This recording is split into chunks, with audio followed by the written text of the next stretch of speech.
Para penumpang kami yang terhormat, mohon perhatian.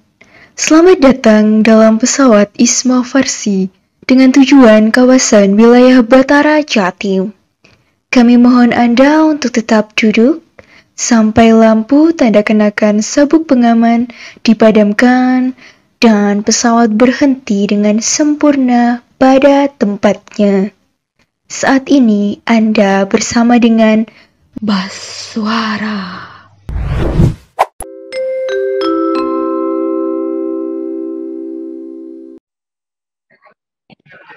Halo kawan Baswara, selamat datang di podcast Baswara, Batara Jatim bersuara. Bersama saya, Salsabila Holida Zalfa, selaku staf ahli advokasi Isma Farsi, Batara Jatim, periode 2020-2022, dan rekan saya, Sela Adhistara Salin, sebagai staf ahli kajian dan strategi Batara Jatim, periode 2020-2022. Dalam episode kali ini, kita akan mengupas tuntas mengenai payung hukum, yaitu rancangan undang-undang kefarmasian, yang mana pada pagi hari ini kita ditemani dengan Ibu Chandra Eka Puspitasari, Sarjana Farmasi, MSc, apoteker pada tahun 2018 hingga 2022. Beliau berkesempatan atau sekarang menjadi pengurus daerah Ikatan Apoteker Indonesia Provinsi NTB yang menjadi sekretaris. Nah, tak hanya ada Ibu Chandra, di sini juga kita ditemani dengan Bapak Apoteker Igusti NG Warsika yang merupakan Ketua Medai Bali di tahun 2015 hingga sekarang. Wah, topik kita pada tema hari ini, pada episode ketiga podcast kita ini, mengenai mengawal pergerakan isu RUU Kefarmasian sebagai payung hukum bagi tenaga kefarmasian di Indonesia. Wah, pas banget ya topiknya. Kita bisa mengundang dari Bapak dan Ibu dari NTB dan juga dari Bali yang bisa kita tanya-tanya nih seputar payung hukum kefarmasian. Oke, mungkin langsung aja ya ke pertanyaan pertama. Boleh dijawab oleh siapa terlebih dahulu, dipersilahkan nanti. Ini mungkin mengenai apa sih RUU Kefarmasian itu sendiri? Mungkin akan dijawab terlebih dahulu oleh Bapak atau Ibu juga boleh. Jadi saya koreksi dikit, sekarang ini perjalanan terus bergulir ya. Draft itu disempurnakan dari waktu ke waktu. Pada saat ini draft itu sudah menjadi Undang-Undang Kefarmasian dan Kementerian Farmasi Nasional. Tidak lagi sebagai mana dulu yang hanya menyebutkan Undang-Undang Kefarmasian. Karena di sini ada 3 bab yang ditambahkan lagi dalam Undang-Undang Kefarmasian Kementerian Nasional ini, yang mana ada bab kemandirian nasional, bab hilirisasi riset kefarmasian, dan praktek kefarmasian berbasis digital. Itu tambahannya, sehingga berubah ke arah itu. Jadi kita tidak hanya menyangkut kefarmasian saja gitu. Kenapa kok kita ngambil kemandirian nasional ya? Kemandirian farmasi nasional. Karena ini ada kaitannya dengan isu-isu terkini dan diawali dari dari Rakernas tahun lalu ya, November tahun lalu, di mana Pak Presiden kita mengasih sambutan. Di dalam sambutan pembukaan itu jelas-jelas dinyatakan beliau menginginkan kemandirian farmasi nasional. Karena sangat terasa sekali pada waktu saat COVID ini kita kelabakan karena semua bahan baku dari luar dan sebagainya, yang mana pasar dunia peningkatan lonjakan permintaan obat dan bahan baku itu meningkat mungkin 10 kali lipat ya, melonjak dengan keras sekali, sehingga kita kesulitan mendapatkan produk gitu. Kebutuhan kefarmasian nasional terganggu. Maka itu perlu dibuat undang-undang yang menyangkut kemandirian farmasi nasional. Jadi kemarin kan udah lihat kan Pak Presiden sampai sidak ke apotek, kan pasti tahu videonya itu kan. Ya, Nah, Pak. dan dia tahu sendiri bahwa memang obatnya kosong, diarahkan ke BUMN dan sebagainya. Disinilah kelemahan kita. Kita tidak bisa kalau dalam keadaan begini, kita harus bekerja bareng, semua komponen harus bergerak bersama-sama, harus ada payung hukum tentang kemandirian, sehingga kita bisa berada pada zona aman gitu. Saya kira demikian dulu lah pembukaan dari saya, mungkin ditambahin sama teman dari dari NTB ya. Oke. Terima kasih Pak. Tadi sudah sebenarnya komprehensif sekali yang disampaikan oleh Pak Warsika ya. Jadi sudah ada beberapa perubahan. Cuman kalau saya balik lagi ke belakang gitu kan, sebenarnya yang kita butuhkan kan legalitas kita untuk berpraktek secara profesional, ya kan? Dan legalitas itu awal mulanya kenapa kita godok itu kan karena adanya keluarnya undang-undang yang peraturan undang-undang 51 di tahun yang sama, sedangkan di PP 51 itu sendiri itu sudah dia mengacu pada undang-undang yang sudah expired gitu karena digantikan. Kan sebenarnya awalnya gitu. Ya, terus kemudian kita melihat perlu adanya perubahan-perubahan yang mengikuti perkembangan zaman seperti yang tadi disampaikan oleh Pak Warsika, ya kan? Perkembangan zaman itu dalam segi apa gitu? Tidak hanya dalam segi kita berpraktek saja, tapi mulai dari bagaimana kita membuat calon-calon apoteker itu berarti dalam ranah akademik gitu kan ya. Itu juga digodok ya, harus ada perubahan-perubahan yang signifikan. Kemudian juga tahu bahwa kita nggak mungkin gitu ya bekerja sendirian. Kita kan bekerjanya barengan, ngetim gitu kan. Kita kerja dimanapun kita akan bersama dengan orang lain. Mau kerja di rumah sakit kita ketemu sama nakes yang lain. Mau kita kerja di industri kita akan bertemu dengan misalnya dengan orang-orang dari biologi karena pengembangan vaksin misalnya ya kan. Jadi kita nggak mungkin bekerja sendirian sehingga kita perlu adanya perubahan dari aspek pendidikan. Itu yang diakomodir juga di rancangan yang ada gitu kan.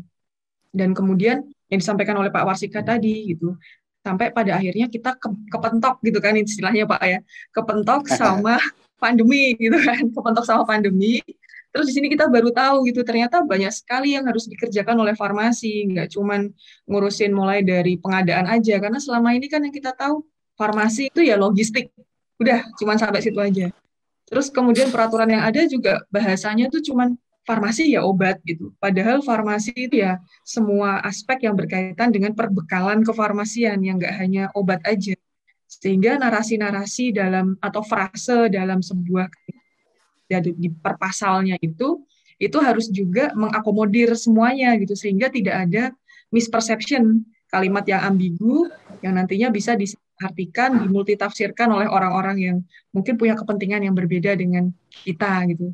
Nah, dan yang perlu kita lakukan sekarang juga mungkin ya Pak ya, kita perlu mensosialisasikan ini gitu kepada sejawat supaya mereka mudah untuk beradaptasi dengan hal-hal yang mungkin nanti akan baru dan berkembang seterusnya. Gitu nggih Pak ya? Iya, apa perlu saya tambahkan dikit? Ya, monggo. Jadi kalau kita lihat sejarah draft kita ini perjalanannya panjang ya. Kalau kita lihat dari Prolegnas 2014-2019 itu ada 3 draft tentang kefarmasian yang diusulkan. Kemenkes sendiri mengusulkan draft tentang pembinaan, pengembangan, dan pengawasan sediaan farmasi, alat kesehatan, dan perbekalan kesehatan rumah tangga. Nah, IAI sendiri mengusulkan tentang praktek kefarmasian. Badan POM mengusulkan RUU tentang pengawasan obat dan makanan serta pemanfaatan obat asli Indonesia. Nah, di sini dalam proses pembicaraan selanjutnya terjadi negosiasi, Kementerian Kesehatan bersepakat menyatu dengan IAI sehingga menjadi undang-undang kefarmasian yang merupakan draft 2020. Ya. Nah, 2021 ditambahin 3 bab yang saya katakan tadi gitu. Nah, itu sejarahnya sebenarnya. Sebenarnya kalau ingin tahu sejarahnya sekali, ini kan sudah dibahas dari lama sebenarnya. Sebenarnya harus bertanya sama Jawa Timur karena Jawa Timur yang membuat draft awal dari Undang-Undang Kefarmasian itu ditugaskan oleh PPIAI kepada PD Jawa Timur, yang mana dikemandani oleh Prof. Sahrani ya. Nah itu saya lupa tahunnya berapa, mulainya berapa, itu Jawa Timur yang tahu persisnya, dia tahu persis ya. Dia pasti punya datanya itu Jawa Timur. Saya kira Jawa Timur ikut di sini. Iya Pak, sayang sekali Bapak Rahimnya berhalangan hadir seperti itu. Aduh, sebenarnya kalau Pak Rahim barang hadir bisa yang lain, bisa Pak Suko, Ya, bisa Pak Sugi sebenarnya. iya betul. Oke. Mungkin saya lanjut seperti itu ya Pak. Ya. Terkait lalu bagaimana sih sebenarnya RUU Kefarmasian itu seberapa penting sih seperti itu? Wah ini sebenarnya sangat penting secara keseluruhan. Di dalamnya ada pasien, ada orang yang nggak sakit, ada pasien, ada tenaga kefarmasi, ada praktisi kefarmasian, ada pengusaha farmasi, pengusaha alat kesehatan, semua masuk di dalamnya. Yang penting ada kepastian hukum bagi masyarakat. Tentunya yang masyarakat tadi, kita juga termasuk bagian dari masyarakat. Dunia pendidikan juga masuk bagian dari masyarakat. Undang-undang kan mesti dibuat untuk masyarakat, bukan untuk kelompok tertentu, untuk semua masyarakat kan. Karena Undang-Undang Republik Indonesia ini. Nah, di situ kaitannya. Kalau untuk kita sendiri ya kepastian hukum, payung hukum untuk peraturan dan informasi yang di bawahnya, Kemenkes dan sebagainya, PP. Payung hukumnya harus ada. Ini undang-undang, ini sebagai payung hukumnya. Karena kita masuk ke pendidikan, juga dipakai pendidikan kemandirian tadi, semua itu dipayungi di situ. Yang penting ini menjadikan payung hukum yang dunia kefarmasian dan sebagainya. Nah sekarang kan payung hukum kita Kemenkes gitu, Permenkes gitu namanya. Payung hukumnya kan ke Undang-Undang Kesehatan PP 51 paling kalau PP kefarmasian. Karena kita belum punya undang-undang. Kita sebenarnya pernah punya undang-undang ya. Tahun berapa itu, tahun 63 atau berapa itu, nomor 7 tentang farmasi. Cuma itu hilang gitu. Rasanya 63 rasanya tentang farmasi itu. Pernah punya undang-undang. Karena saya ini generasi kolonial, jadi yang lama-lama saya tahu gitu. Generasi kolonial saja. Saya kira itu, jadi pentingnya bagi masyarakat. Masyarakat terlindungi untuk mendapatkan pelayanan kefarmasian yang bermutu. Itu udah jelas dipayungi oleh undang-undang, gitu. Sehingga tidak ada keraguan lagi, apalagi dengan kemandirian ini, dengan sendirinya pemerataan dan sebagainya akan ada payung hukumnya begitu. Saya kira demikian. Ini kita tidak bisa. Undang-undang itu bukan dibuat untuk kelompok tertentu, untuk semua masyarakat. Memang kita yang melaksanakan pelayanan kefarmasian, tapi untuk siapa? Untuk masyarakat kan? Sepakat. Dan untuk kita sendiri. Sepakat Pak Warsika. Memang dibuat untuk masyarakat, tujuannya kan untuk melindungi masyarakat sebenarnya. Saya kira demikian. Baik. Nah, mungkin ini banyak orang yang belum tahu ya Pak, bahkan mahasiswa farmasi sendiri belum sepenuhnya semua paham terkait ini. Nah, kira-kira apa sih alasan RUU Kefarmasian yang sudah bertahun-tahun nih diperjuangkan namun belum segera disahkan? Kira-kira apa sih yang menjadi hambatan gitu? Mungkin Bu Chandra juga bisa menambahkan. Ya, mungkin Bu Chandra yang silakan jawab dulu, Bu. Hambatannya apa ya, Pak ya? Mungkin Pak Warsika aja deh yang nyampaikan, karena sepertinya Pak Warsika lebih bisa mengarahkan masalah ini, Mbak. Bukan alasannya kenapa, ya karena DPR itu draft yang masuk itu enggak dari farmasi aja, beratus-ratus draft yang masuk. Nah ini kan mereka menseleksi, tergantung situasinya, situasi kekiniannya yang mana diprioritaskan. Nah, bukan hanya farmasi, bukan hanya undang-undang farmasian. Undang-undang Waskom itu lebih dulu diusulkan. Sampai sekarang juga belum muncul kan, Waskom. Nah, DPR sidangnya terbatas ya. Sidangnya terbatas. Dia harus memprioritaskan. Nah, disinilah nanti kita harus pintar-pintar supaya mereka merasa bahwa ini prioritas gitu. Bagaimana caranya? Mari kita sama-sama garap. Mungkin ada adik mahasiswa ikut garap, nggak masalah. Itu perlu, bukan nggak masalah, perlu ada adik mahasiswa ikut garap. Datang nih DPR, surati DPR RI, masing-masing provinsi datangi dapil-dapil itu, datangi mereka. Kita ngomong, apalagi kalau ada Komisi 9, kita ngomong. Komisi 9 yang dari NTB, kita ngomong, kita terangkan bahwa ini penting. Sehingga pada waktu mereka rapat, menentukan prioritas, ini harus segera prioritas supaya Subah bilang gitu. Kalau Subah bilang gitu, gol lah kita. Kita harus kompak bersama, kita bisa. Kita nggak bisa sendiri-sendiri. Nggak bisa kita mengandalkan satu orang kalau begini sudah. Ini semua orang ingin diprioritaskan kan gitu. Semua orang bergerak. Kalau kita tidak bergerak, ya kita dapat belas kasihan terakhir nanti kita. Kita harus semua bergerak.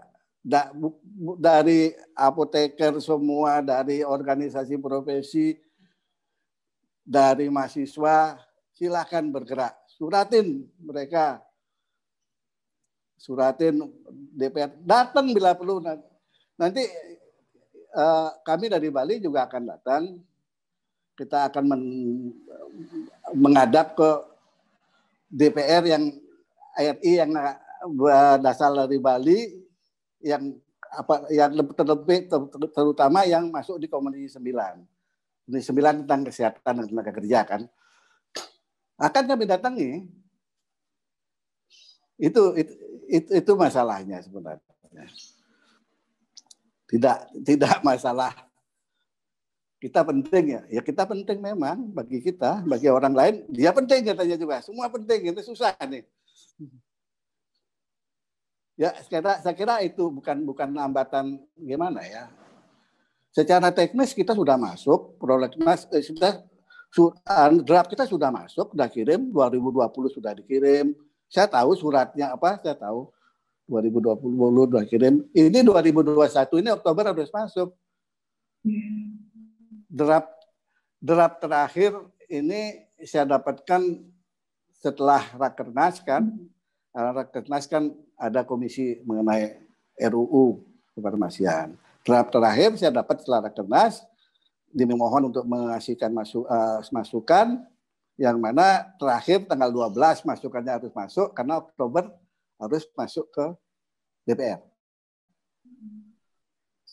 Masuk ke Balek ya. Balek ya istilahnya. Badan legislasi gitu ya, Balek. Ini maaf saya bukan DPR soalnya ngomong Balek itu nanti betul ya, badan legislasi ya. Jadi memang kalau Ya, dari saya itu. tadi yang disampaikan oleh Pak Warsika benar ya, yang masuk ke DPR tuh nggak cuman kita aja, banyak sekali. Cuman seberapa penting sih kita untuk dibahas.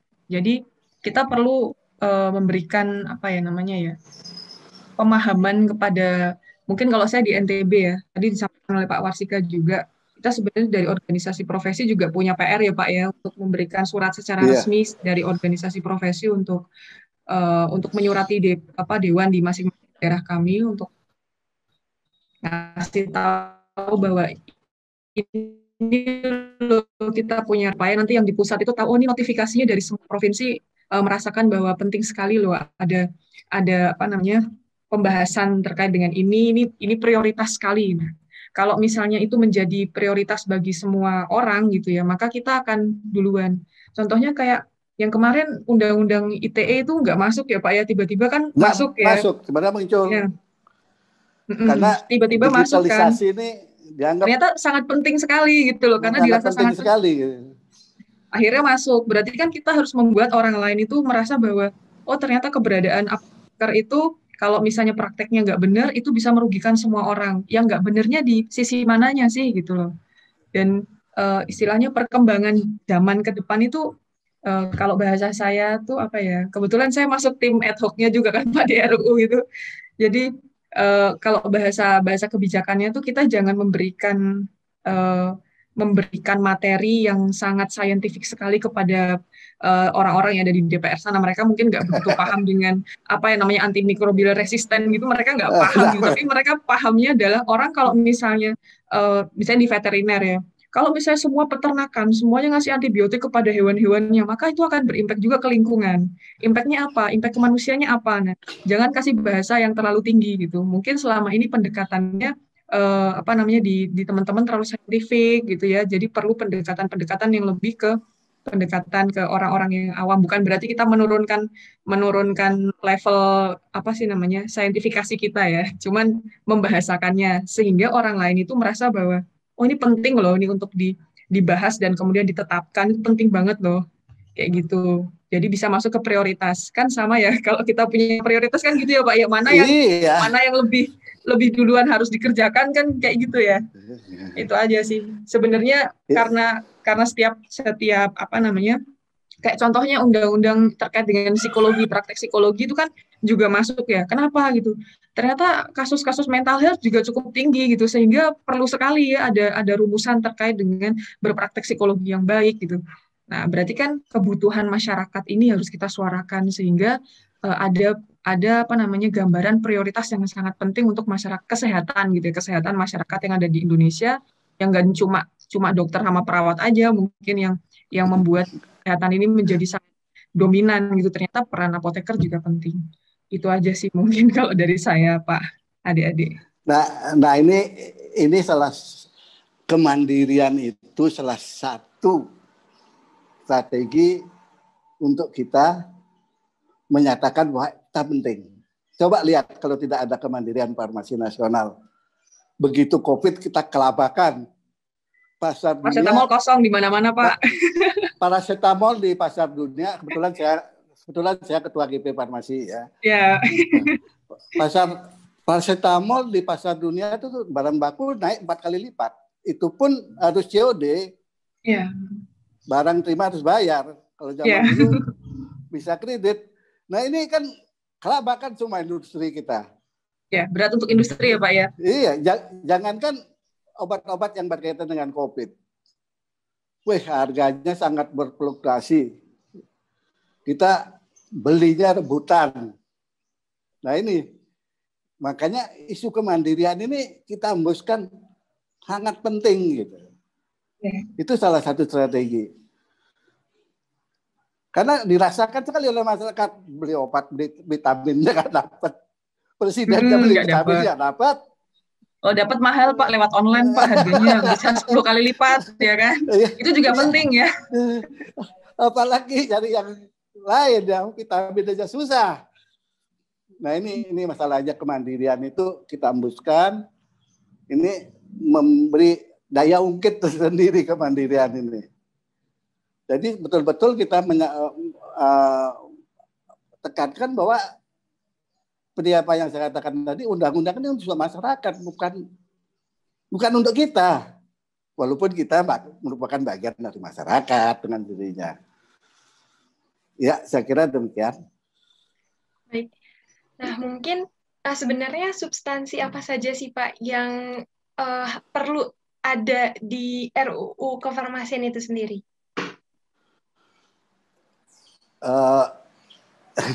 Sebenarnya ada nanti tolong ditambahin detailnya ya. Sebenarnya ada 3 hal sebenarnya mengenai kemandirian tadi, mengenai pendidikan, mengenai praktek, mengenai digitalisasi itu kan itu kaitan dengan praktek. Digitalisasi farmasi kan kaitan dengan praktek. Benar 3 konten besarnya itu mengenai hilirisasi. Hilirisasi itu maksudnya kalau dulu kan terutama mengenai obat-obat asli Indonesia ya Omai. Tahu sekarang kan sedang digalakkan Omai kan, obat modern asli Indonesia. Kalau dulu penelitian itu kan cuma berhenti skala. Sekarang bagaimana sampai langsung bisa jadi produk. Nah itu dihilirisasi letaknya. Itu isi-isinya sebenarnya, konten-kontennya mengenai pendidikan juga, mengenai praktek dengan segala aspeknya tadi. Nah, benar karena kita sudah bergabung dengan Kementerian Kesehatan yang saya katakan tadi, mengenai alat kesehatan masuk di situ, kesehatan rumah tangga juga masuk di situ. Itu konten-kontennya semua. Mungkin bisa ditambahkan detailnya, itu ada detailnya, bab-babnya saya nggak hafal bab-babnya. Bab-babnya itu apa saja ya. Sebenarnya ada sih, kalau saya cari di laptop ada, ini saya nggak hafal bab-babnya. Ya, ini Oke, saya sambil buka silakan. sih, Pak. Saya langsung buka nih. Habisnya Iya. ditanya sih, suruh nambahin di bab 4 adanya, di bab 6, paling terakhir. Di sana memang kompleks sekali isinya ya, tentang kemandirian untuk mendukung ketahanan nasional. Sebenarnya yang disampaikan oleh Pak Warsika dari awal itu sudah komprehensif, kalau misalnya mau disampaikan sebenarnya sudah komprehensif yang berada di dalam rancangan ini ya. Cuman karena saya orang klinis gitu ya, karena Bapak kan tadi dari GB Farmasi ya, karena saya orang klinis, jadi saya tuh lebih bedahnya tuh yang di aspek klinisnya Pak, terkait dengan misalnya kayak praktek mandiri di komunitas, praktek farmasi klinis, kemudian bagaimana mereka menarasikan bahasa-bahasa prakteknya, itu yang harus kita bedah waktu itu. Karena saya klinis, jadi saya fokusnya di sana, Pak. Cuman saya tidak menutup mata untuk melihat yang lainnya, karena saling berkaitan. Percuma kan ya, misalnya kita memperbaiki di aspek klinis kita, layanan kita ke masyarakat semakin baik, tapi kalau kita obatnya nggak bisa nyediain, gitu kan. Jadi memang semuanya tuh harus saling berkesinambungan, dan apoteker itu porsinya tuh ada dari hulu ke hilir ya, semuanya dikerjakan. Mulai dari kita nyiapin, tadi Pak Warsika sudah menyampaikan bahwa mulai dari nyiapin bahan bakunya, kita sempat kekosongan lama, dan karena saya juga praktek di komunitas, saya tahu rasanya nyari obat itu susah kayak apa Pak. Di NTB itu kita nyari di Bali itu selalu bilang, ini masih dikit untuk Bali Bu, masih dikit untuk Bali, belum boleh keluar gitu kan ya. Jadi saya yang di NTB itu merasakan banget ya, waktu awal pandemi juga nggak bisa dapat obat. Di apotek itu setiap hari saya tuh selalu nolak itu paracetamol, nolak sepele sekali ya. Paracetamol tuh saya sering sekali nolak waktu itu, vitamin C. Terus kemudian setelah dari pengadaan kita, bagaimana kita membuat sediaan dengan baik ya, itu juga menjamin masyarakat bisa selamat gitu kan, safety-nya minum obat gitu. Tadi juga obat-obatan herbal yang juga sedang dikembangkan ya, terutama untuk terapi-terapi COVID, untuk suplementari terapi. Itu juga menjadi bagian dari ranah kita sebagai farmasi, mengedukasi pasien supaya konsumsinya nggak berlebihan. Itu kalau di terus nanti masuk sampai telaah gitu, setelah dikonsumsi seperti apa. Itu kan konseling apoteker yang di dalam rancangan itu harusnya bisa nampak gitu kan ya. Nampak semua di sana, kalimatnya nggak ambigu yang saya sampaikan tadi. Karena kita nggak cuma ngurusin obatnya aja, kita ngurusin pasiennya, kita ngurusin perjalanan farmasinya juga, semuanya kita urusin sebenarnya. Jadi ruang lingkup pekerjaan kita tuh sangat luas. Kalau cuma difasilitasi sama satu pasal aja, yang terus nggak ada penjabarannya, tahun 2009 keluar tuh nggak mungkin bisa terfasilitasi gitu, Dek. Di mau nggak mau kita memang harus punya payung hukum sendiri. Ya, inilah payung hukum yang kita buat sekarang. Iya, sejak 2014. Sehingga akhirnya di bawahnya itu baik PP, Permenkes dan sebagainya pasti tidak boleh lepas dari payung hukum ini gitu lah. Dia akan bicara teknis saja, menjabarkan sesuai dengan apa payung besarnya. Gitu. Benar Pak. Iya. Sesuai hierarki. Ya, kalau ini nggak kita cegat, kita kasih batasan payung, nanti Permenkes bisa lari kemana-mana nanti gitu loh. Iya, narasi yang di bawahnya di peraturan di bawahnya bisa kemana-mana gitu. Bisa kemana-mana. Orang sudah dirujuk Pak ya, persis nih ya, masuk ke 12 tenaga kesehatan tiba-tiba masuk jadi binatu, itu kan istilahnya sudah meluas juga kan ya, kemana-mana. itu kemana-mana jadinya. Gitu. Iya. Ya kita kan tempat kecolongan juga, ini banyak kepentingan lah, tapi kita berusaha. Tapi sekali lagi saya katakan memang kita tetap berusaha sebaik mungkin, tapi saya tegaskan bahwa tidak ada undang-undang atau peraturan apapun yang sempurna, tidak ada. Betul. Selalu ada perubahan, kita tetap istilahnya terbuka dengan perubahan. Iya. Nanti kita berjalan, pasti ada, gitu nanti di jalan ya. Oh ketinggalan ya, gitu. Oh besok revisi lagi. Kadang-kadang kita tidak bisa, kemampuan kita memprediksi perubahan yang akan datang itu terbatas. Orang yang Betul. sukses itu kan orang yang mampu memprediksi perubahan yang akan datang. Sehingga belum berubah dia sudah siap. Betul. Ya itu yang sukses. Karena kadang-kadang kemampuan kita terbatas. Paling jangkauan kita berapa tahun sih? 10 tahun, 10 50 tahun tahun, gitu ya Pak ya. 10 tahun ya. Ya ini yang perlu kita orang-orang yang visioner depan itu bagaimana gitu. Cuma Untuk melihat ya Pak ya, melihat ke depan, sesuai dengan misalnya kita kacamatanya dengan negara-negara yang lain gitu. Oh, negara lain seperti ini. Nah, itu kita berkacanya ke sana. Ya seperti sekarang kita ini kan ngobrol ya. Seperti boleh nggak apoteker memberikan obat keras tanpa resep? Nah itu umpamanya. Ya kita sudah punya ancang-ancang di sini. Mungkin nanti kalau ada apoteker advance tingkat level ini kewenangannya sampai di sini, tingkat ini kewenangannya. Mungkin bisa diatur demikian. Karena di undang-undang sudah kita buka 140 pasal 140 sudah buka. Iya. Kita fasilitasi dari akademisnya, kita tingkatkan kompetensinya dulu ya Pak ya. Seperti wacana kemarin ya, apoteker boleh ngevaksin apa enggak gitu kan ya. Kita balik lagi ke akademik kan kita nggak ada pelajaran seperti itu. Oh berarti ke depan kita mungkin kasihkan itu masuk ke kurikulum gitu kan ya Pak ya. Kita melihatnya begitu. Karena sekarang di dunia internasional, di dunia di FIP kan ada sekarang di Kedanggalanya apoteker advance kan.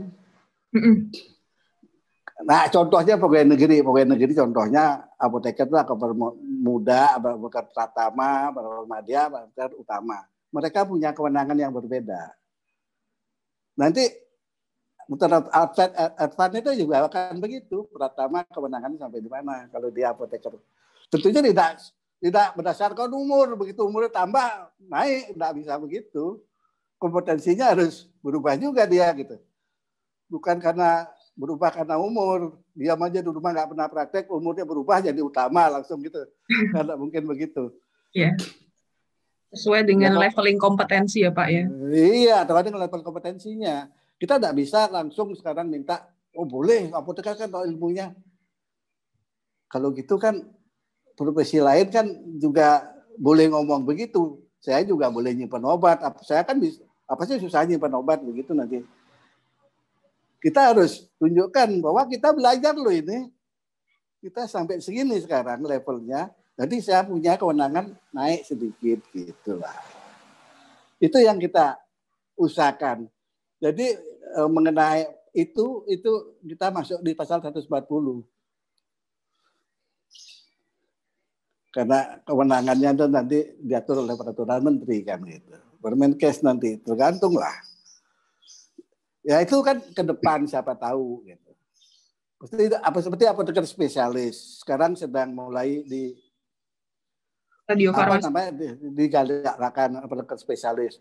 Sekarang kan sudah radiofarmasi sudah mulai, sebentar lagi mungkin onkologi, ya sebentar lagi mungkin akan geriatrik. Ini sedang kita kembangkan, sebentar lagi ini 1-2 bulan lagi Isparsi mau mengadakan Rakernas di Jogja kan, salah satu topiknya yaitu salah satu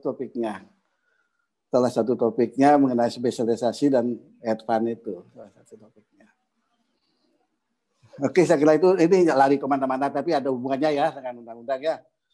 Iya Pak. Nggak apa-apa Pak. Jadi ilmunya bertambah lebih banyak, apa yang belum kita ketahui ternyata sebegitu luas terkait RU ini. Nah baik, menyambung terkait peran, kemudian bagaimana sih kompetensi tadi gitu ya Pak. Nah apakah benar dari kualitas sumber daya manusia dalam artian di sini adalah profesi apoteker, dalam implementasinya di masyarakat itu berpengaruh pada perwujudan RUU ini gitu. Nah kemudian bagaimana sih upaya untuk mengajak seluruh rekan sejawat dalam meningkatkan peran apoteker sendiri masyarakat kita. Nah, sebenarnya kalau kita ngomong kompetensi kita cukup asal kita punya preskom. Tapi yang masalah tadi itu masalahnya apakah kita betul berpraktek dengan baik dan benar, praktek farmasi bertanggung jawab. Apakah sudah betul semua begitu? Nah, kalau seandainya sekarang DPR turun, dia survei ke lapangan, dilihat ya apotek A nggak ada apotekernya, apotek B nggak ada apotekernya, ini mempengaruhi persepsi daripada DPR. Nah, disinilah kita mengajak teman-teman agar jangan sampai begitu lagi lah. Jangan kayak zaman dulu, saya katakan zaman saya. Zaman saya apotek itu hanya by job gitu istilahnya, zaman dulu itu ya. Zaman sekarang kan tidak boleh begitu, kita harus profesional. Kita sudah jelas-jelas ya, pemerintah sudah menghargai kita. Sumpah Apoteker poin 4-nya sudah mengatakan bahwa kita itu profesi yang bermartabat kan gitu, profesi luhur. Masa itu harus kita sia-siakan penghargaan pemerintah? Nah, ini kita perlukan adalah integritas. Satu kata kunci integritas.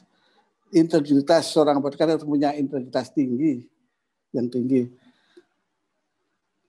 Ada atau tidak ada orang melihat, kita harus selalu bekerja dengan benar dan dengan tepat dan benar gitu ya. Bukan baik ya, baik itu kan relatif ya, baik itu kan belum tentu benar kan. Nah, ini kami mengajak itu, makanya saya wanti-wanti di DPD, kebetulan saya ketua Medai. Saya selalu keliling. Saya keliling bersama Dinas Kesehatan juga dengan Balai POM. Siapa mau memantau teman-teman praktek ini, terutama yang di apotek ini, agar maksudnya ya itu, agar mereka betul-betul praktek profesional dan bertanggung jawab. Ini kita terus tidak bosan-bosannya, dari saya baru lulus sampai sekarang. Saya jadi pengurus ISPI dulu ya. ISPI dulu namanya, sekarang IAI. Itu dari tahun berapa ya? Tahun 82 ya. Sampai sekarang.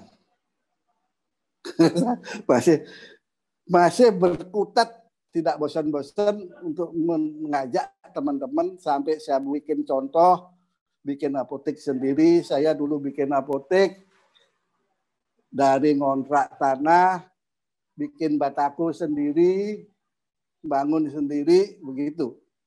Saya tidak mau kerja sama orang lain soalnya gitu. Benar, itu juga ya Pak ya. Harus dipacu, apoteker punya apotek sendiri Pak. Iya, itu. Dulu saya bikin apotek, saya berani bikin apotek. Begitu berdiri bangunannya, obat saya minjem sama teman-teman. Sama senior, ada 2 senior saya yang sudah punya apotek, saya pinjam. Nanti yang laku baru saya kembalikan. Saya pinjam berapa epel gitu ya, terus saya kembalikan. Dan itu saya lakukan pada adik kelas saya. Nah, ini harus digaungkan ini. Bahwa kita mau betul-betul praktek yang benar. Kita diperlukan supaya DPR, kalau jangan sampai ya DPR turun terus tidak ketemu apoteker di lapangan, itu sangat menyedihkan itu. Itu yang kita tidak mau. Oke, itu iya benar, kalau kompetensi saya kira kompetensi kita nggak kurang lah. Apalagi ada sekarang yang milenial ini, saya tidak bisa ngasih informasi sama pasien. Kecuali yang di rumah sakit mungkin agak sedikit kolaborasi dengan dokter bagian dengan pasiennya agak sedikit karena nggak banyak sih kalau misal mau aja, karena saya juga pernah menjadi kepala instalasi farmasi di Sanglah ya. Memang itu harus kita rintis. Saya kira itu. Mungkin bisa ditambahin ini masalah kompetensi ini, di mana kira-kira kurangnya kompetensi kita. Kalau kita mengacu di kurikulum, sebenarnya kita mengikuti standar kompetensi apoteker Indonesia ya Pak ya. Yang sekarang juga ada perubahan, jadi kita juga terus-menerus istilahnya melakukan revisi-revisi kurikulum di setiap universitas perguruan tinggi farmasi. Itu ada revisi yang kita sesuaikan dengan SKAI. Itu gitu ya, Dik. Nah, berkaitan dengan praktek yang tadi itu, memang sebenarnya mau dibilang gimana ya, kadang misalnya di pengurus cabang atau pengurus daerah mereka sudah menetapkan standar gaji gitu untuk apoteker. Terus kemudian ternyata pada saat akte notaris itu sesuai dengan peraturan yang ada di PC atau di PD tersebut. Jadi dibawa ke ketua PD, ketua PC itu ya standar gajinya di akte notaris itu ya sesuai dengan peraturan. Tapi di bawah tangan itu ada peraturan lagi. Jadi gajinya berbeda. Dan itu yang membuat mungkin ya karena asumsinya nih yang saya dengar juga dari teman-teman itu asumsinya nanti setelah tahun kesekian itu baru akan apa namanya gajinya baru sesuai dengan standar. Kemudian ya kan kebanyakan begitu ya Pak ya. Setelah itu nanti di beberapa tahun lagi nggak ada peningkatan gaji, misalnya setahun nggak ada peningkatan gaji itu sehingga teman-teman akhirnya ya istilahnya nggak datang ke apotek gitu ya. Jadi cuman datang gajian aja. Kalau sekarang malah justru ditransfer, jadi nggak usah datang juga nggak apa-apa. Gitu kan. Ya itu yang nggak benar. Kalau ya itu yang nggak benar. Kalau ketahuan saya itu masalah itu. Kalau di Bali ketahuan saya itu masalah. Masalah besar kalau ketahuan saya. Jadi memang kita harus menyadarkan ke teman-teman juga ya. Saya juga menyadarkan ke diri saya sendiri. Kebetulan kemarin juga waktu sempat kena COVID itu mau nggak ke apotek ya kan nggak boleh ya, jadi mau nggak mau minta tolong sama temen juga untuk bantu ngawasin gitu. Nah jadi apa namanya kita juga harus menyadarkan diri kita sendiri ya, saya mengingatkan diri saya sendiri dan saya juga mengingatkan rekan-rekan yang lain untuk semaksimal mungkin kita optimalkan praktek kita di komunitas. Dan tadi itu seperti yang disampaikan oleh Pak Warsika bahwa kalau bisa supaya kita bisa mengimplementasikan idealisme kita dengan sepenuhnya 100%, milikilah usaha sendiri. Jadi jangan bekerja di bawah di bawah orang lain. Ya, jangan bekerja di bawah orang lain karena kalau kita bekerja di bawah orang lain, mereka hanya mengoptimalkan omset, sedangkan kita kan nggak cuma itu yang kita pikirkan gitu. Misalnya kita mempush seseorang untuk membeli sesuatu padahal sebenarnya nggak butuh. Tapi secara keilmuan kita tahu gitu, itu nggak dibutuhkan oleh pasien. Kan melanggar dari idealisme kita gitu loh. Itu melanggar disiplin. Ya, melanggar disiplin dan melanggar idealisme kita sebagai seorang profesional gitu loh. Jadi kita kalau bisa ya, tadi disampaikan oleh Pak Warsika juga, caranya seperti apa supaya bisa punya apotek sendiri, kerjasama dengan sejawat. Jadi kesejawatan itu sangat penting. Jadi meningkatkan kompetensi, meningkatkan kesejawatan, ya. Terus kemudian karena Pak Warsika juga di Medai, berarti meningkatkan disiplin ya, disiplin teman-teman dengan cara yaitu tadi kayak sidak itu ikut. Jadi ngasih masukan jangan sampai ditangkap dulu, ketahuan dulu baru dibimbing. Tapi kalau bisa kita duluan yang tahu, kita bimbing teman kita. Jangan sampai disidak duluan ya Pak ya, kena dulu baru dibimbing. Iya. Jadi prinsip saya pencegahan adalah pengawasan yang terbaik. Betul, rutin harus dilakukan pengawasan. Kalau enggak kita harus mencegah. Jangan nunggu kalau sudah ada masalah baru kita turun ya. Kita harus preventif Pak. Iya, pencegahan ada pengawasan terbaik. Mungkin ini sekarang dengan adanya Permenkes 14 mungkin agak sedikit membantu di mana jelas-jelas dikatakan bahwa apotek adalah usaha perseorangan, adalah perseorangan itu apoteker. Kalau non perseorangan harus badan usaha, harus PT, harus PT, yayasan atau koperasi. Jadi jangan sampai Anda mau diajak kerjasama di bawah tangan. Kalau Anda bekerjasama harus bekerjasama dengan badan usaha. Tidak bisa bekerjasama dengan perorangan. Karena kalau perorangan itu adalah apoteker. Iya. Kalau di sistemnya ditanamkan tuh begitu ngomong perorangan harus apoteker. Masuknya ke sistem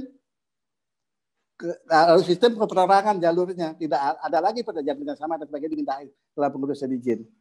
Begitu minta non perorangan harus jelas badan usahanya bentuknya apa. Direkturnya siapa? Apoteker penanggung jawabnya siapa? Itu baru ada perjanjian kerjasama antara apoteker dengan perusahaan. Begitu nanti alurnya. Kalau bisa memang milik sendiri ya Pak ya. Ya kalau bisa milik sendiri. Ya inilah kesempatan. Ini sambil mengacu adik-adik ini biar punya usaha sendiri Pak, kerjasama bareng teman-teman. Harus. Sekarang udah dibuka lebar. Kalau mana Anda tidak mau bikin apotek, silahkan kerjakan telefarmasi. Telefarmasi juga bisa dilakukan. Bagian dari telemedicine, Anda hanya ngasih informasi, masukkan diri Anda punya kompetensi, masuk diri Anda siap memberikan pelayanan konsultasi pada masyarakat. Anda dihubungi dapat fee kan gitu.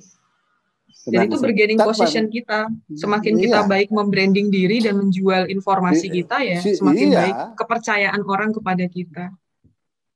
Nanti akan dicari Anda. Seperti di Halodoc itu ada nama dokter sekian, saya mau konsultasi dengan dokter ini, jauh. Kan gitu. Nanti farmasi juga bisa begitu. Bisa saja nanti Halodoc menginventarisasi nama apoteker yang dia kira, yang dia rasa ya kompeten untuk memberikan ini. Nah disitulah perlu Anda membranding diri Anda. Sebenarnya sudah ada aplikasi Pak yang memfasilitasi beberapa nakes, nggak cuma dokter ya. Iya. Namanya itu buatannya orang Malang itu, Dokter Gamal Albin Said, buatannya orang Malang ya. Mungkin ada yang ingat namanya, saya lupa namanya apa. Di situ ada kolom buat apotekernya juga Pak. Jadi teman-teman saya termasuk yang mau daftar juga, cuman masih terkendala dengan sistem aplikasinya, nggak semua handphone ternyata bisa kompatibel gitu kan. Sebagai apoteker kita mengedukasi, hanya memang kelemahannya adalah masyarakat itu masih merasa bahwa kan contohnya di leaflet udah ada, tinggal baca aturan pakainya, nggak harus nanya sama apoteker gitu kan. Maka apa yang bisa kita jual? Contohnya juga teman-teman saya yang di komunitas itu sampai membuat telefarmasi tadi yang disampaikan, sederhana aja, sesederhana di lingkungan rumahnya, misalnya di perumahan ada yang COVID, kemudian dilakukan pembinaan. Nah, orang itu nanti akan membayar kepada si apotekernya, karena dia juga punya apotek sendiri ya. Jadi kalau pas ngasih obat, naruh dicantolin ke rumahnya, ya kan, terus nanti bimbingannya lewat WA-an gitu, minumnya gimana, diingetin. Cara ngingetinnya juga lebih mudah kan sekarang. Minta orangnya misalnya bikin punya email kan, kita share jadwal minum obatnya pakai Google Calendar. Selesai kan? Akan ada notifikasinya muncul secara terus-menerus gitu loh. Bisa jam 12 harus minum obat, kasih notifikasi jam 12 minum apa gitu ya. Jadi kita bisa manfaatkan mulai IT ya. Kalau saya juga mesti lebih kalah lah daripada adik-adik ini. Adik-adik lebih canggih lah soalnya. Jadi banyak sekali aplikasi yang bisa kita pakai ternyata ya. Nggak harus kita membangun dari awal nol gitu, enggak. Ternyata yang sederhana aja bisa kita pakai. Jadi kalau misalnya nanti sudah lulus gitu ya, kalau bisa milikilah tempat usaha sendiri ya, tempat praktek sendiri, kemudian maksimalkan idealisme adik-adik di sana itu untuk membangun kepercayaan masyarakat kepada kita. Jadi kalau mereka sudah percaya, otomatis mereka dari kita. Jadi kita membutuhkan trust juga dari masyarakat, nggak sekedar trust dari anggota dewan gitu ya. Sebenarnya anggota dewan kan juga masyarakat. Kalau di perumahan ada anggota dewan, maunya sama si apoteker ini kan ya, itu memunculkan trust sendiri ya Pak ya. Iya. Ya itu prinsipnya kan gitu. Anda bekerja tahun-tahun pertama memang yang dikenal perusahaan Anda. Usahakan nanti minimal setelah Anda 3 tahun yang dikenal Anda, bukan perusahaan. Betul. Saya merasakannya Pak. Kemanapun Anda pindah, Anda akan dicari. Betul sekali.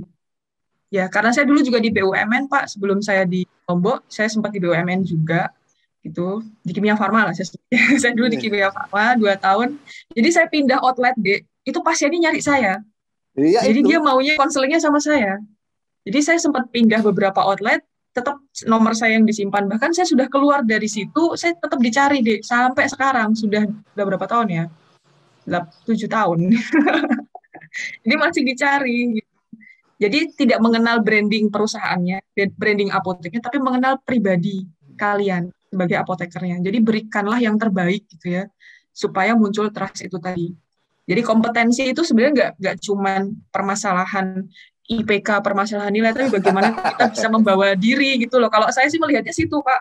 Percuma kita punya kompetensi tinggi tapi nggak bisa menyampaikannya gitu kan.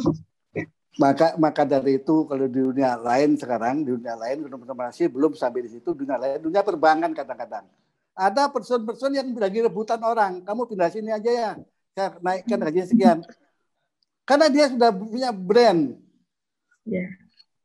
Jadi jangan selalu mengandalkan brand perusahaan. Anda harus berusaha membranding diri, minimal 3 tahun Anda harus sudah ada yang dicari bukan perusahaannya. Ya Pak, benar sekali. Emang branding diri terutama di masa sekarang ini yang teknologinya sudah canggih dan segala macam bisa kita akses dengan mudah, itu branding diri itu sangat penting sekali sih memang. Mungkin kembali lagi ya Pak ke pertanyaan mengenai RUU kefarmasian nih. Nah, sehubungan dengan konstitusi itu kan pasti berhubungan dengan yang namanya finansial. Mungkin apakah ada anggaran yang telah disiapkan untuk bisa menggolkan dari RUU ini sendiri? Waduh, anggaran Pak sensitif. Kalau anggaran sih enggak lah, kalau anggaran kita rapat dan sebagainya iyalah. Tapi kalau anggaran khusus sebenarnya kan DPR sudah punya dana untuk itu, memang dia kerjanya itu ada di APBN, itu udah dianggarkan untuk itu jelas. Dari pemerintah sudah menganggarkan itu.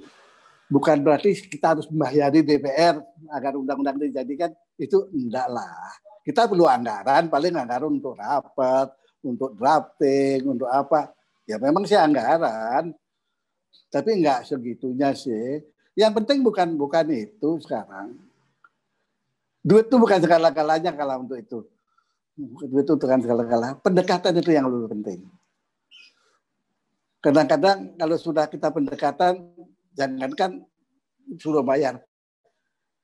Kita malah dibayarin. Kami ikut ya, nanti awan transportasi tidak bayarin gitu malah. Bisa begitu. Loh, kalau kita dipanggil, diundang, kan mesti dibayarin. Ya. Iya, karena kan? Kita dibutuhkan, Pak. Iya, udah dipanggil, diundang di Jakarta namanya, kan dibayarin gitu. Kalau memang mereka yang lebih penting itu meyakinkan mereka bahwa ini penting. Dan mereka yakin, seperti tadi saya katakan menaik pendirian.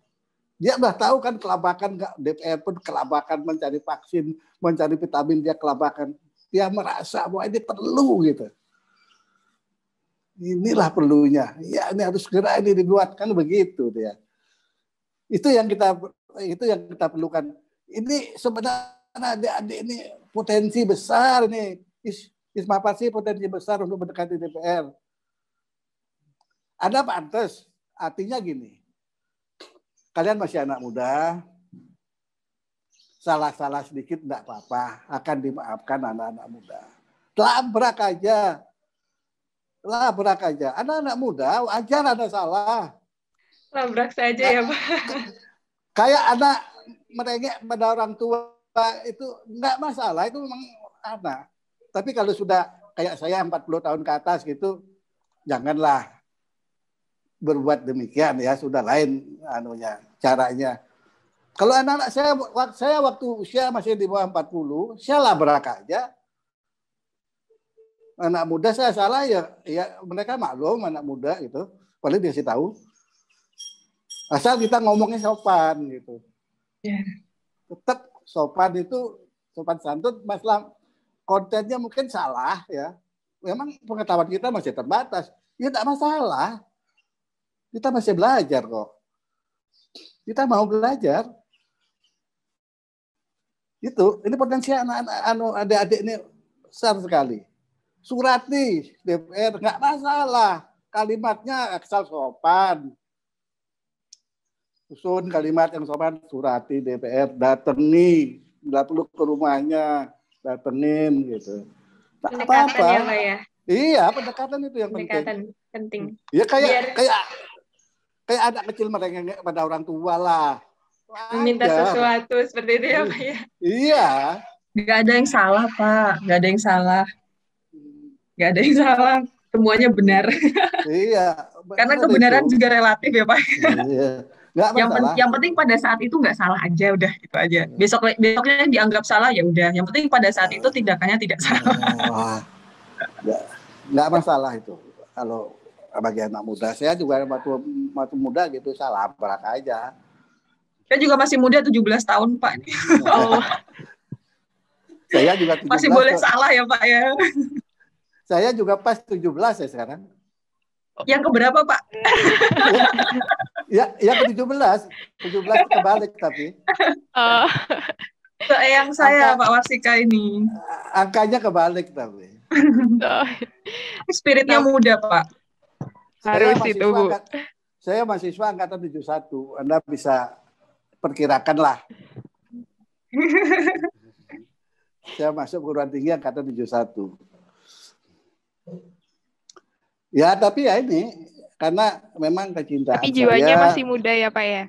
Iya, karena cinta saya sama profesi ini sehingga saya masih bersedia diajak oleh adik-adik, teman-teman untuk tetap berada di dalam organisasi profesi ini. Gitu.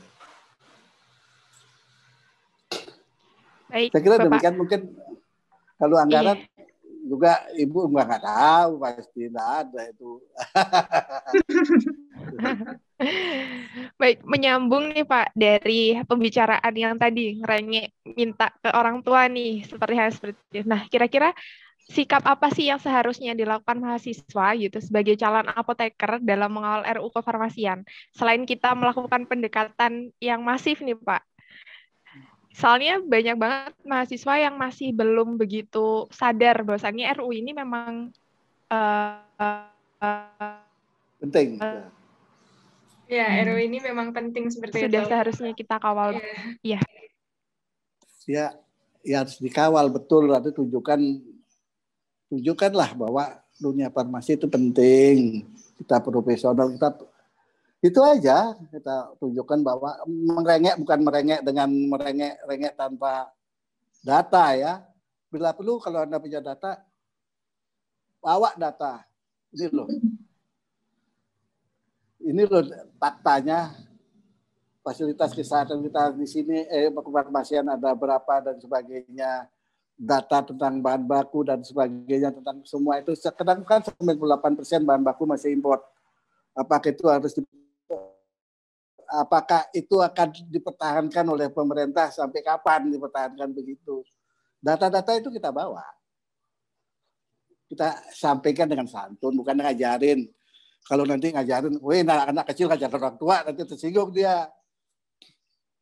Itu pasti Anda bisa, teknis komunikasi itu pasti bisa. Bagaimana ngomong sama mereka gitu. Ya, nanti Pak, jangan-jangan tak buatin gitu. Baik, mungkin sebenarnya sih Pak, apakah mungkin dari rekan sejawat apoteker sendiri ini sebenarnya apakah sudah mengetahui dan mendapatkan draft dari RUU kefarmasian sendiri Pak, Bu? Siapa ya? Enggak, kalau dapatkan. Kalau saya sudah dapat, yang jelas dapat. Kalau teman-teman yang di organisasi pasti sudah dapat, ya. Pasti sudah dapat. Nah, teman-teman apoteker nggak tahu ya. Kalau saya di Bali sudah saya sosialisasikan. Jadi ada pertemuan resmi, rapor dengan PC dan sebagainya. Dan dalam pertemuan itu juga kita minta untuk disosialisasikan kepada anggotanya melalui PC. Kita kan umumnya sekarang draft habis selesainya Rakernas, draftnya kan turun kan, dikirim ke PD untuk minta masukan. Itu saya rapatkan di Bali, kita undang semua PC dan sebagainya untuk memberikan masukan. Dan itu harus disampaikan oleh anggota sama teman-teman. Itu usulan-usulan itu juga terbuka ya. Usul-usulan terbuka, apalagi sekarang kan gampang, kita pertemuan nggak ketemu kok. Pertemuan tapi nggak ketemu kan, pertemuan kayak gini nggak ketemu, semua masuk teman-teman. Kita kan punya, kalau Bali paling berapa sih? Saya punya yang kapasitas 500 saja udah lebih kan. Yang masuk paling berapa? Ya memang kadang-kadang yang masuk itu yang ngomong aja berapa aja, yang lain jadi pendengar setia itu kan ya saya biasa aja lah. Yang penting dia tahu lah. Sebenarnya nih dari mahasiswa sih meningkatkan kesadaran mahasiswa untuk mau membaca nggak cuma baca materi ya, karena tim-tim Kastrat ini, kebetulan saya dulu juga di Kastrat ya, di Kastrat itu nggak banyak memang Pak yang tertarik ya ngurusin hal seperti ini, jadi merasa cukup gitu ya, dan bahkan terbawa sampai sejawat itu sudah berpraktek gitu, Nah, iya jadi benar merasa Bu. ya Makanya di merasa sini gitu kan. iya. Makanya di sini Jadi kita pengen apa ya, memberikan edukasi seperti itu kepada teman-teman. Seberapa penting sih sebenarnya terkait ilmu kefarmasian ini seperti itu. Ya, benar begitu ya, Bu ya. Jadi apa namanya, ini bukan permasalahan organisasi aja ya Pak Warsika ya, bukan Iya. masalahnya PD, masalahnya PC, masalahnya PP, bukan, tapi ini masalah kita bersama gitu ya. Jadi mau nggak mau ya kita harus apa namanya ya, pertama tadi yang disampaikan Pak Warsika bahwa kita juga mensosialisasikan, kita sampaikan bahwa ini mohon masukannya. PP juga sudah memfasilitasi draftingnya, nanti kalau kasih masukan seperti apa sudah ada draftnya lah, PP sudah sangat memudahkan. Cuman memang itu tadi ya, kita kembali lagi ke seberapa penting sih RUU ini untuk sejawat kita sendiri. Itu yang perlu kita sosialisasikan juga, bahwa yang kita sedang perjuangkan ini ya untuk teman-teman semua profesi farmasi di Indonesia, nggak cuma buat organisasi profesi saja. Dan kita butuh bantuan teman-teman semua. Dan kalau misalnya adik-adik mau ikut membantu ya, tadi contohnya dengan melakukan advokasi ya ke DPR ya, membuat tulisan-tulisan, narasi-narasi yang baik ya. Karena saya yakin kemampuan adik-adik dalam menulis itu sudah jauh lebih baik daripada saya pada saat saya masih S1 dulu gitu. Karena sudah perkembangan zaman, banyak sekali literasi-literasi yang bisa dibaca secara mandiri. Ya tidak ada gap informasi lagi seperti zaman dulu gitu ya. Apalagi mungkin zaman Pak Warsika itu kan dulu kita hanya pakai koran ya Pak ya. Hanya nulis di koran ya. Jadi lebih sulit. Setengah mati kalau zaman dulu. Betul.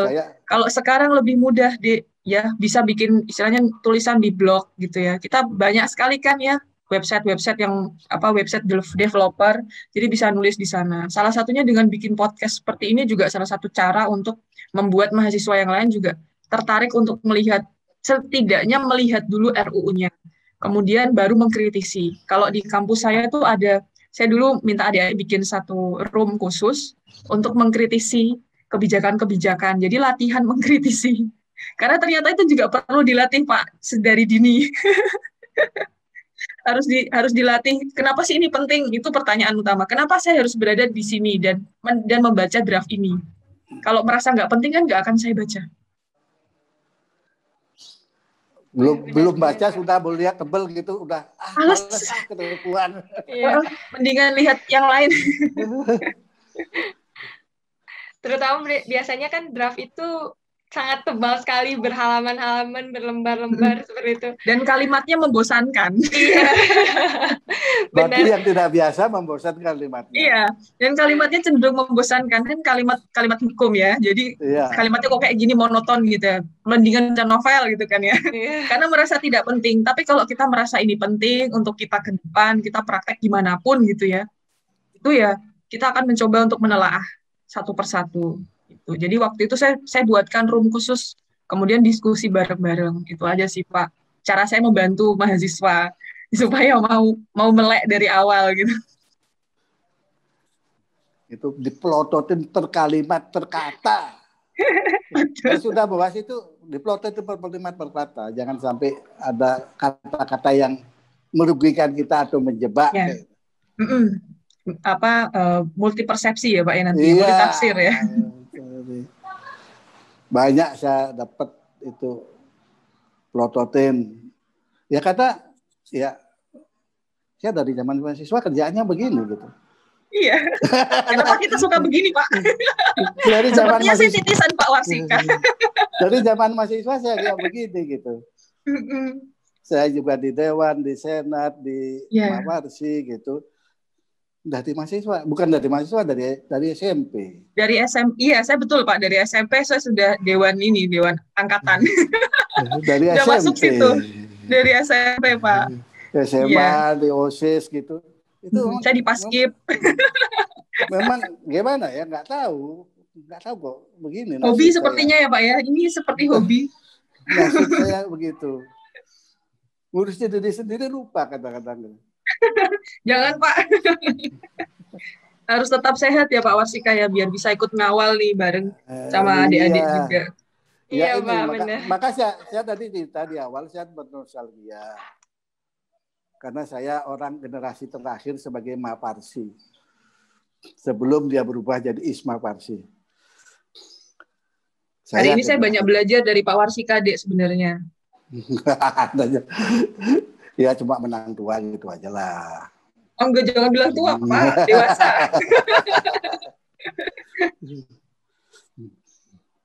Baik, melanjutkan RUU tadi ya Pak. Kita selesaikan dulu, kemudian nanti mungkin bisa di belakang layar kita ngobrol lebih banyak lagi. Baik, untuk harapan RUU kefarmasian tentunya pasti nanti di tahun 2022 masuk ke dalam prolegnas kembali ya Pak. Nah, jika kemungkinan prioritas. Nanti RUU itu dari ya prioritas. Kemungkinan kalau misalkan RUU kefarmasian ini naudzubillahnya nanti ditolak kembali ya Pak. Nah, itu kira-kira apa penyebabnya dan langkah apa yang harus diambil gitu? Ya kita nggak boleh bosan-bosan.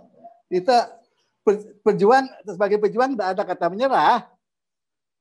Tidak ada kata menyerah untuk berjuang. Kita tetap berjuang, konsisten berjuang sampai kapan ini bisa masuk. Kita belum butuh panjang. Waskom lebih panjang perjuangannya. Waskom itu lebih panjang perjuangannya. Kurang apa Badan POM ya? Kepala Badan POM siapa? Anda tahu, adik-adik tahu kan? Kurang apa dia? Masih berjuang, kita berjuang. Mudah-mudahan lah tahun depan bisa masuk menjadi prolegnas prioritas ya. Karena Oktober ini sudah melahirkan di proses. Draft terakhir yang masukan dari daerah diminta tanggal 12 terakhir ya, tanggal 12.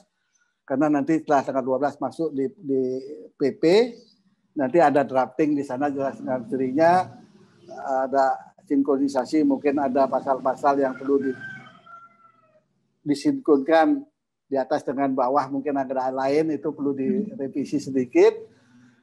Drafting itu melihat bahasanya betul-betul harus berubah jadi bahasa hukum, baru dikirim ke DPR. Oktober pembahasan di DPR. Gitu. Mudah-mudahan kita doakan bersama lah. Ini Oktober sudah sebulan lagi ya. Nggak ada sebulan. Kurang dari sebulan lagi. Nggak ada sebulan. Sudah masuk itu. Makanya tanggal 12 lalu udah deadline-nya dari daerah masuk ke PP. Karena PP harus ada kesempatan untuk merapikan lah katakan. Oke, begitu kita tidak boleh kita lihat kemana kurang kita, memang kita harus belajar dari pengalaman. Oh ini kok belum masuk, mana kurang kita lah, apa yang kita lupa. Kita harus cari introspeksi diri, tapi tetap berjuang. Perjuangan tidak ada. Pahlawan itu tidak ada kata menyerah. Tidak boleh pesimis deh, kita harus selalu optimis. Kita udah berjuang sampai sini menurut saya sudah luar biasa loh. Mudah-mudahan kita bisa sampai ke tahun 2022 gitu ya. Amin. Jadi sudah berdarah-darah ini. Saya Zoom meeting sampai jam 2 malam. Pagi Pak. Ini. 2 pagi. Iya. Aduh. Saya sampai Zoom meeting sampai jam 2 malam. Untuk begini-begini nih. Bekerja di belakang layar untuk profesi Pak. Baik. Mungkin ada lagi. Melanjutkan mungkin apakah sebelumnya Bapak dan Ibu sudah mendapatkan kajian akademik dari Isma Farsi? Nah, ini yang saya belum pernah dapat. Terus terang ini, mohon maaf ini, saya belum pernah dapat. Kajian akademik tahun kapan ya? Tahun ini, Bu. Jadi mungkin belum. nanti tahun ini belum. Mungkin Jadi, nanti saya kirimkan seperti itu ya, Pak, Bu. Nanti mungkin bisa, kalau misalkan sudah dibaca seperti itu, nanti saya minta masukannya atau ya? mungkin ya tanggapannya seperti apa, seperti itu. Ya. Tahun ini belum. Karena ini draftnya dari kita ini yang ini kan sudah ada perubahan kan. Naskah akademis 2020 dengan 2021 kan sudah berubah. Itu saya katakan tadi. kan ditambahi 3 bab itu. Ada perubahan dari naskah akademis yang 2020 dulu, yang 2020 kan sudah pernah diajukan kan. Nah, sekarang kita majukan 2021. Naskah akademisnya sudah berubah itu yang dari IAI. Tuh. Jadi ini naskah akademis untuk yang 2021 berarti kan? Iya. 2021 ya. Jadi kalau 2021 sudah menyangkut itu tadi kemandirian dan sebagainya. Oke, nanti kirim aja. Nah, itu kan hal gampang itu, nggak masalah. Saya terima dengan mohon maaf senang. Pak, untuk naskah akademiknya itu dilihat dari draft RUU yang tahun 2020 kemarin seperti itu. Jadi nanti sepertinya akan ada kajian akademis 2.0 seperti itu. Jadi nanti bakal diupdate lagi untuk draft RUU yang baru ya. Iya, yang baru seperti itu. Yang baru kan masuk digitalisasi farmasi. Iya. Cerita. Ya, saya kalau dikirimin dengan senang hati terima. Kenapa sih? Apalagi dari adik-adik dikirimi ya dengan senang hati menerima, gimana? Masa dikirimin tak mau, keliru. Jadi mungkin sebelum ini mungkin menjadi pertanyaan terakhir sebelum kita menutup podcast Basuara pada episode 3 ini. Kan sebentar lagi nih ada World Pharmacist Day ya, seperti itu Pak Bu, di tanggal 25 September. Mungkin apakah ada harapan dan pesan terutama bagi rekan sejawat apoteker dan juga para calon apoteker itu sendiri? Itu Ibu yang ngasih jawaban itu. Harapannya Bapak dulu lah Pak, saya nanti aja. Ya harapannya ya kita harus lebih baik dari yang kemarin lah. Kita harus mampu menembus pasar global ini, harus mendunia. Harapan kita ya mungkin di tahun-tahun ini kita sudah mulai. Sekarang kita pasar mendunia ya. Kita harus menembus pasar dunia, pergaulan dunia itu harus kita tembus. Mudah-mudahan apoteker Indonesia itu termasuk dalam 5 besar ranking profesi yang dipercaya ya.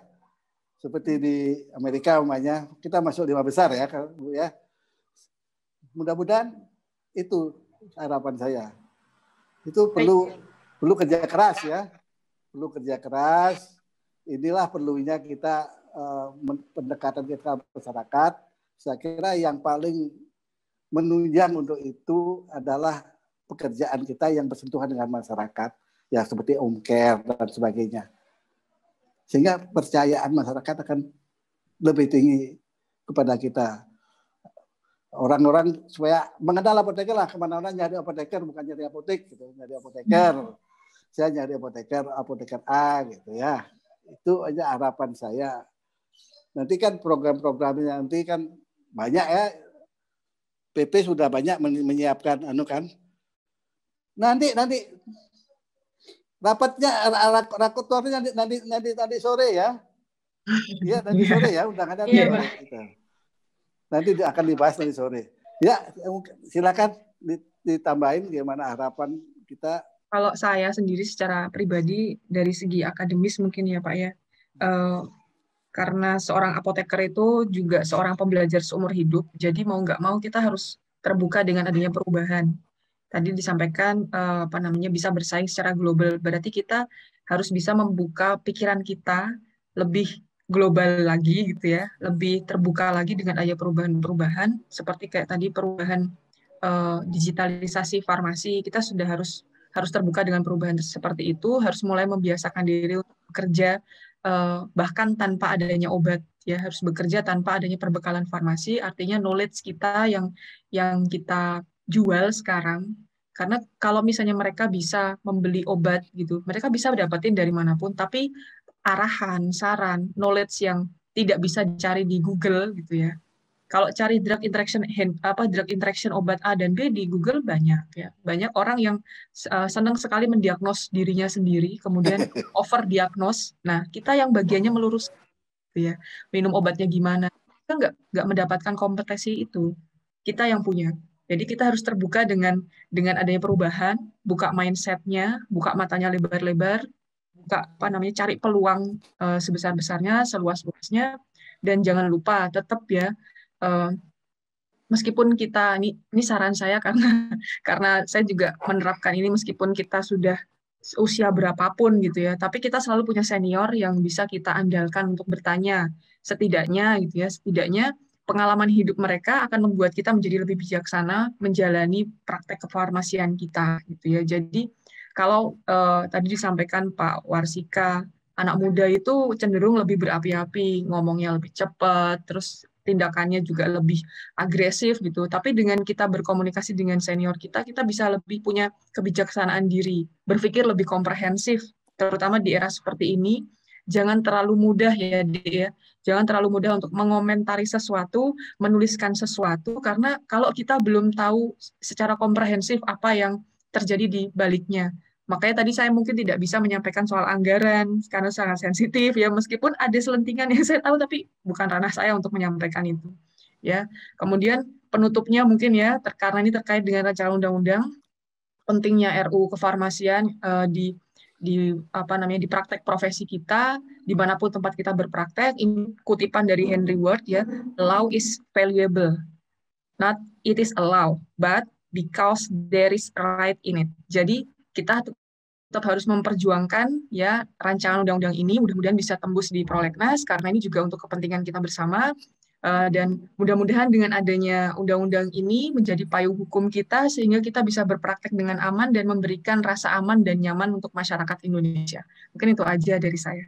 Terima kasih Pak Warsika, Dek Salsabila, dan Sela. Baik, terima kasih banyak untuk Bapak Warsika, kemudian Ibu Chandra juga yang sudah meluangkan waktunya untuk datang ke podcast Baswara. Semoga harapannya pendengar dari podcast Baswara ini jadinya sudah tahu seberapa penting sih sebenarnya RUU kefarmasian itu sendiri, terutama bagi apoteker kita sebagai calon apoteker juga seperti itu. Nah, mungkin untuk kawan Baswara jangan lupa untuk follow Instagram @ismafarsi_batarajatim dan nyalakan notifikasinya untuk mendapatkan informasi terbaru dari kami. Sekian dari kami, sampai jumpa di episode selanjutnya. Terima kasih sudah mengudara bersama kami, kawan Baswara. Terima kasih telah mengudara bersama kami. Sampai jumpa di lain kesempatan dengan Baswara selanjutnya.